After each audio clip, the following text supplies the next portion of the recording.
Hello everybody, welcome to the story of Noah and the Ark. And before we actually jump right into the story, we are going to summarize our way through chapter 5, just so we can understand more of the lineage.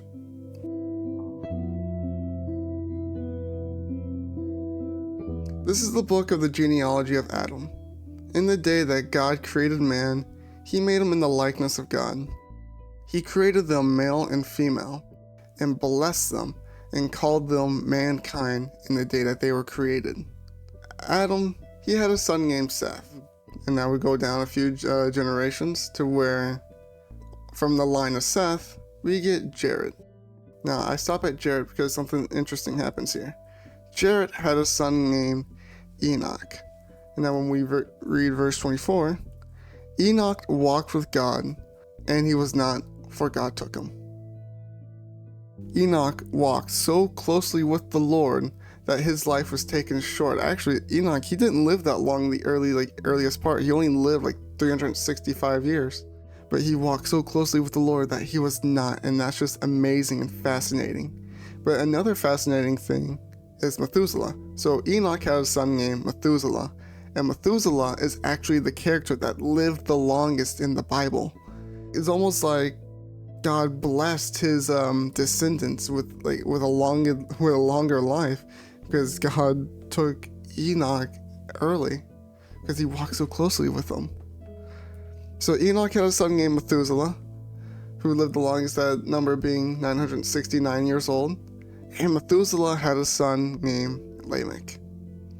And from Lamech, he had a son named Noah. Verse 29, this is Lamech. And he called his name Noah, saying, "This one will comfort us concerning our work, and in the toil of our hands, because of the ground which the Lord had cursed." And after he begot Noah, Lamech lived 595 years and had sons and daughters. So all the days of Lamech were 777 years, and he died.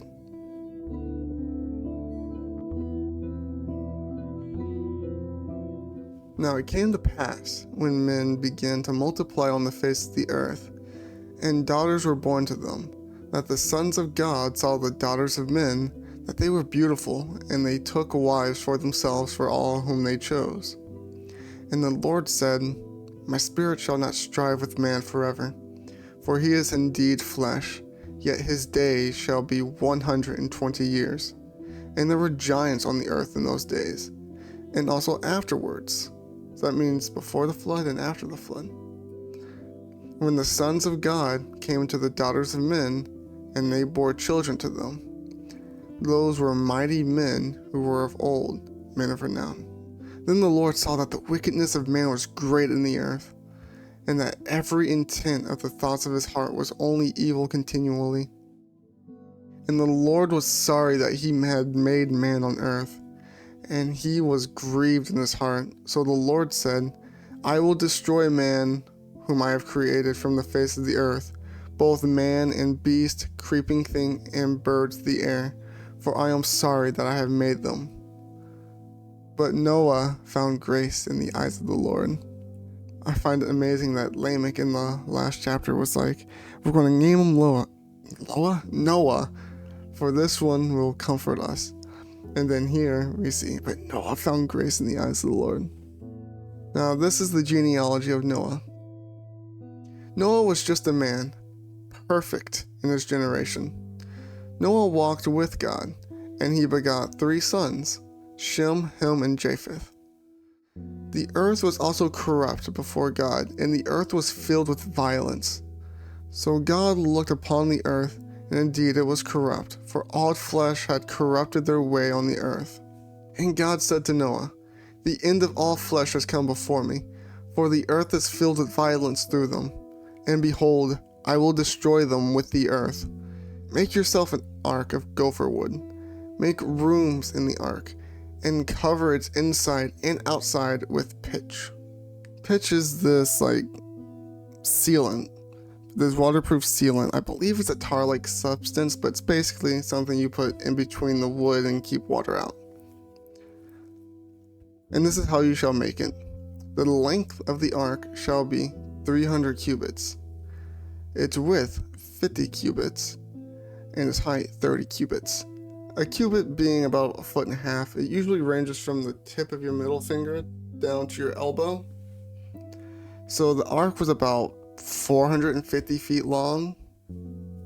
And you shall make a window for the ark, and you shall finish it to a cubit from above, and set the door of the ark in its side.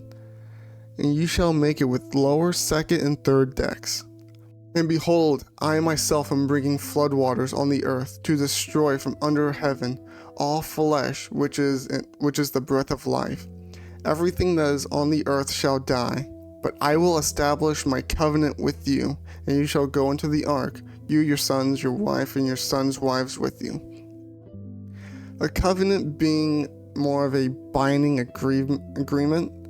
Another word that we could use here is alliance, but it's like a friendship or a marriage. And just like a friendship or a marriage, where you will protect each other, this is God promising protection for Noah and his family. And of every living thing of all flesh you shall bring 2 of every sort into the ark, to keep them alive with you. They shall be male and female, of the birds after their kind, and the animals after their kind, and of every creeping thing of the earth after its kind. 2 of every kind will come to you, keep them alive, and you shall take for yourself of all food that is eaten, and you shall gather it to yourself, and it shall be for food for you and for them. Thus Noah did according to all that God commanded him, so he did.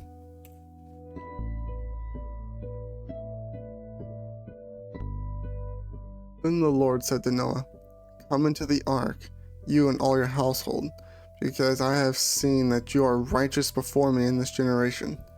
You shall take with you 7 of each clean animal, 2 of each unclean animal, and 7 of each bird, male and female, to keep the species alive on the face of all the earth.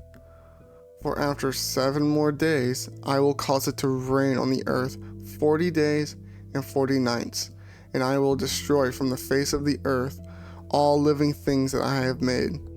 And Noah did according to all that the Lord commanded him. Noah was 600 years old when the floodwaters were on the earth. So Noah with his sons, his wife, and his sons' wives went into the ark because of the waters of the flood. Clean animals, of animals that are unclean, of birds, and of everything that creeps on the earth. 2 by 2 they went into the ark to Noah, male and female, as God had commanded Noah. And it came to pass that after 7 days that the waters of the flood were on the earth, in the 600th year of Noah's life, in the 2nd month, on the 17th day of the month. On that day, all the fountains of the great deep were broken up, and the windows of heaven were opened, and the rain was on the earth 40 days and 40 nights. On the very same day, Noah and Noah's sons, Shem, Ham, and Japheth, and Noah's wives, and the 3 wives of his sons with them, entered the ark. They and every beast after its kind, all cattle after their kind, every creeping thing that creeps on the earth after its kind, and every bird after its kind, every bird of every sort. And they went into the ark to Noah 2 by 2 of all flesh, in which is the breath of life. So those that entered, male and female of all flesh, went in as God commanded him, and the Lord shut him in. I find it fascinating that it doesn't say that, okay, and they shut the door of the ark. No, it says that God shut the door of the ark. I guess that means that he was like securely placed inside of the ark. I don't know what that fully means, but I just find that really fascinating. Now the flood was on the earth 40 days, and the waters increased and lifted up the ark and rose it up high above the earth. The waters prevailed and greatly increased on the earth, and the ark moved about on the surface of the waters.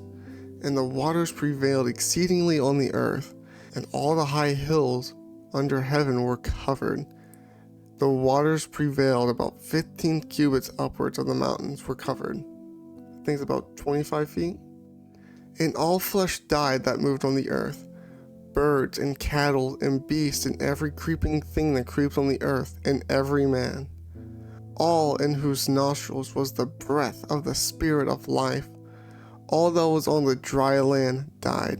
So he destroyed all things which were on the face of the ground, both man and cattle, creeping thing and bird of the air. They were destroyed from the earth. Only Noah and those who were with him in the ark remained alive. And the waters prevailed on the earth 150 days. So yes, it flooded for 40 days and 40 nights. Before the water actually go back down, it was about 150 days.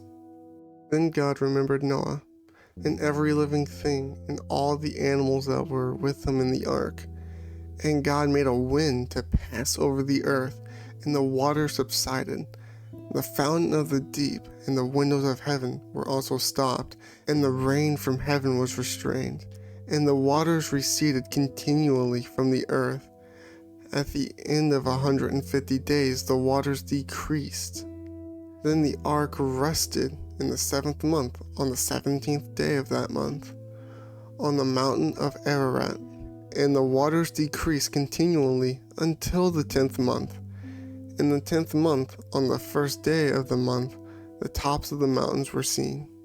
So it came to pass, at the end of 40 days, that Noah opened the window of the ark which he had made, and he sent out a raven, which kept going to and fro until the waters had dried up from the earth. He also sent out from himself a dove, to see if the waters had receded from the face of the ground.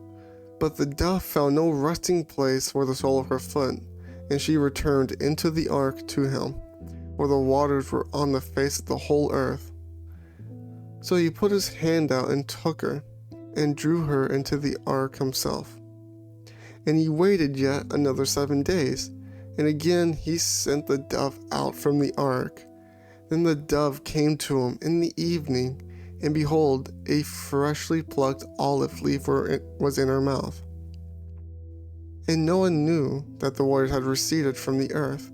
So he waited yet another 7 days, and sent out the dove, which did not return again to him any more. And it came to pass in the 601st year, in the 1st month, on the 1st day of that month, that the waters were dried up from the earth. And Noah removed the covering of the ark, and looked, and indeed, the surface of the ground was dry. And in the 2nd month, on the 27th day of that month, the earth was dried. Then God spoke to Noah, saying, Go out of the ark, you and your wife, and your sons' wives with you, and bring out every living thing of all flesh that is with you, birds and cattle, and every creeping thing that creeps on the earth, so that they may abound on the earth, and be fruitful and multiply on the earth. So Noah went out, and his sons and his wife and his sons' wives with him, and every single animal and every creeping thing and every bird and everything that creeps on the earth, according to their families, went out of the ark.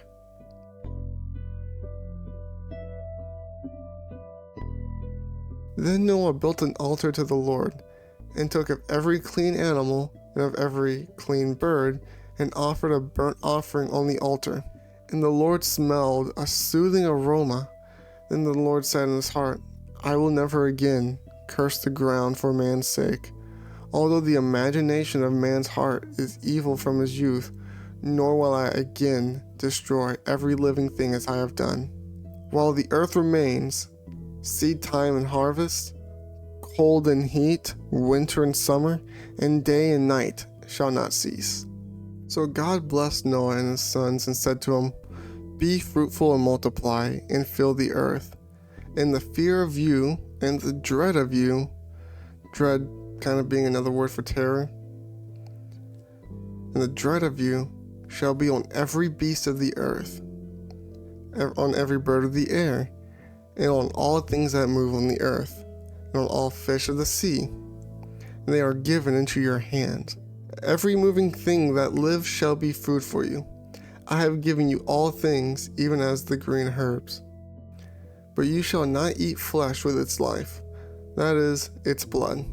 Surely, for your lifeblood, or another word for life, I will demand a reckoning. From the hand of every beast I will require it, and from the hand of man, and from the hand of every man's brother, I will require the life of a man. Whoever shed man's blood, by man his blood shall be shed. For in the image of God he made man. And as for you, be fruitful and multiply. Bring forth abundantly in the earth and multiply in it. Then God spoke to Noah and to his sons with him, saying, As for me, behold, I establish my covenant with you and with your descendants after you, and with every living creature that is with you, the birds, the cattle, and every beast of the earth with you, of all that go out of the ark, every beast of the earth. Thus I establish my covenant with you. Never again shall all flesh be cut off by waters of the flood. Never again shall there be a flood to destroy the earth. And God said, This is the sign of the covenant which I make between me and you, and every living creature that is with you, for perpetual generations. I set my rainbow in the clouds, and it shall be for a sign of the covenant between me and the earth. Notice how when you look at a rainbow, notice how it's actually shaped like a bow. And it's also facing upwards, meaning God, another significant sign that God's not going to flood the earth again. It shall be when I bring a cloud over the earth, the rainbow shall be seen in the cloud, and I will remember my covenant which is between me and you, and every living creature of all flesh.